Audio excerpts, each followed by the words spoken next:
بسم اللہ الرحمن الرحیم۔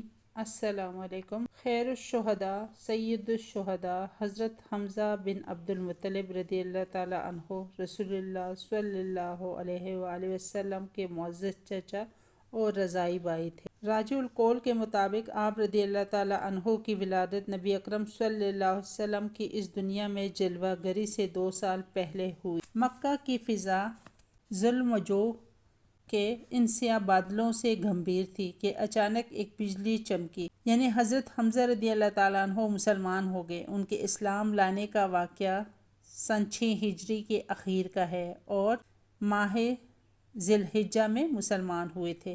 ان کے اسلام لانے کا سبب یہ ہے کہ ایک روز ابو جہل کوہ صفا کے نزدیک رسول اللہ صلی اللہ علیہ وسلم کے پاس سے گزرا تو آپ کو ایذا پہنچائی اور سخت سست کہا۔ رسول اللہ صلی اللہ علیہ وآلہ وسلم خاموش رہے اور کچھ نہ کہا، لیکن اس کے بعد اس نے آپ کے سر پر ایک پتھر دے مارا جس سے ایسی چوٹ آئی کہ خون بہہ نکلا۔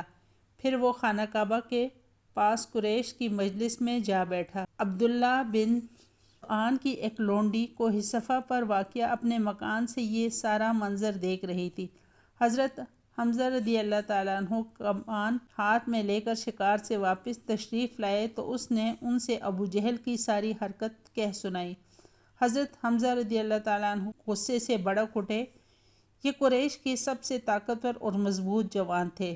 ماجرا سن کر کہ کہیں ایک لمحہ رکے بغیر دوڑتے ہوئے تہیہ کیے ہوئے آئے کہ جوں ہی ابو جہل کا سامنا ہوگا اس کی مرمت کر دیں گے۔ چنانچہ مسجد حرام میں داخل ہو کر سیدھا اس کے سر پر جا کھڑے ہوئے اور بولے، او سرین پہ خوشبو لگانے والے بزدل، تو میرے بھتیجے کو گالی دیتا ہے، حالانکہ میں بھی اسی کے دین پر ہوں۔ اس کے بعد کمان سے اس زور کی مار ماری کہ اس کے سر پر بدترین قسم کا زخم آ گیا۔ اس پر ابو جہل کے قبیلے اور حضرت حمزہ رضی اللہ تعالیٰ عنہ کے قبیلے بنو ہاشم کے لوگ ایک دوسرے کے خلاف بھڑک اٹھے، لیکن ابو جہل نے یہ کہہ کر انہیں خاموش کر دیا کہ ابو عمارہ کو جانے دو، میں نے واقعی اس کے بھتیجے کو بہت بڑی گالی دی تھی۔ جب آپ گھر لوٹے تو شیطان نے وسوسہ ڈالا کہ تمہارا شمار قریش کے سرداروں میں ہوتا ہے، کیا تم اپنا دین بدل دو گے؟ آپ رضی اللہ تعالیٰ عنہ کو پوری رات بے چینی اور اضطراب میں گزری۔ صبح ہوتے ہی بارگاہ رسالت میں حاضر ہوئے اور پریشانی کا حال چاہا تو رحمت عالم صلی اللہ علیہ وسلم نے آپ کی طرف توجہ فرمائی اور اسلام کی حقانیت اور صداقت ارشاد فرمائی۔ کچھ ہی دیر بعد آپ رضی اللہ تعالیٰ عنہ کے دل کی دنیا جگمگا اٹھی اور زبان پر یہ کلمات جاری ہو گئے، میں گواہی دیتا ہوں کہ آپ سچے ہیں۔ پیارے آقا محمد مصطفیٰ صلی اللہ علیہ وسلم آپ رضی اللہ تعالیٰ عنہ سے بے حد محبت کیا کرتے تھے اور فرماتے تھے کہ میرے چچاؤں میں سب سے بہتر حضرت حمزہ رضی اللہ تعالیٰ عنہ ہیں۔ ایک جانثار صحابی رضی اللہ تعالیٰ عنہ نے بارگاہ رسالت میں حاضر ہو کر عرض کی کہ میرے حال لڑکے کی ولادت ہوئی ہے، میں اس کا کیا نام رکھوں؟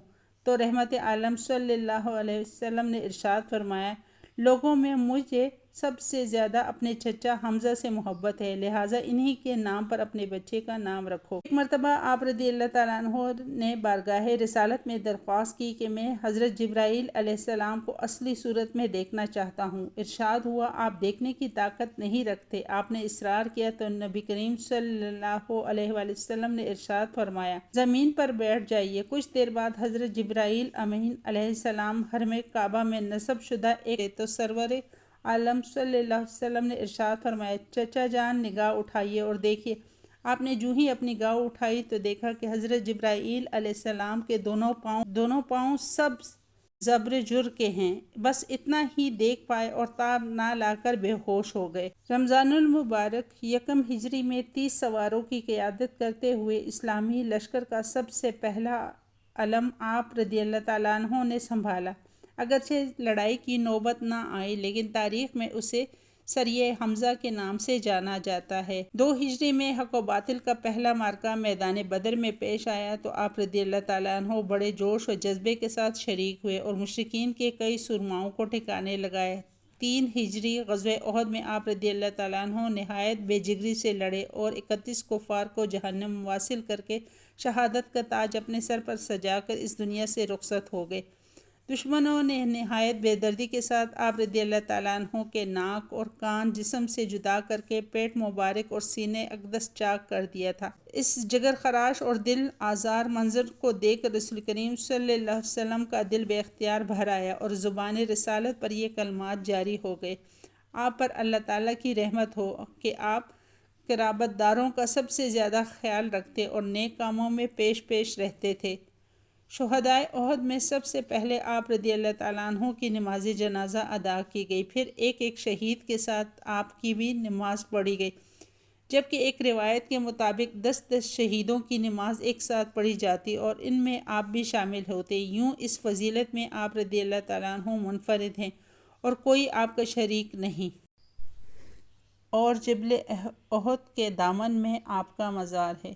ویورز، اگر آپ کو میری آج کی ویڈیو پسند آئی ہے تو برائے مہربانی اس چینل کو لائک، شیئر اور سبسکرائب کریں، کیونکہ بڑی محنت سے ہم آپ کے لیے ویڈیو تیار کرتے ہیں اور ہمیں آپ کی حوصلہ افزائی کی بہت ضرورت ہوتی ہے۔ اللہ آپ کو ہمیشہ خوش اور آباد رکھے۔ اللہ حافظ۔